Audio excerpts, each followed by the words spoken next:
अब देखो, तुम वापस आ गए, औजार ने अपना काम संभाल लिया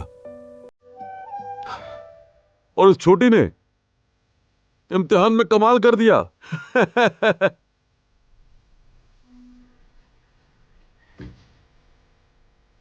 एक बाप को इससे ज्यादा कुछ खुश नहीं कर सकता। जैसे कहते हैं ना, अब मर भी जाऊं तो कोई गम नहीं मुझे। अरे बाबा क्या कह रहे हैं आप?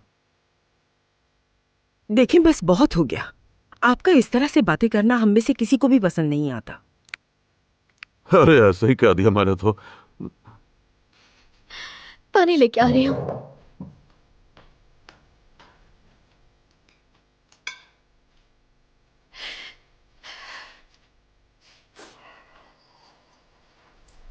बाबा, ऐसी फजूल की मिसालें नहीं दिया करें, अच्छी बातें किया करें।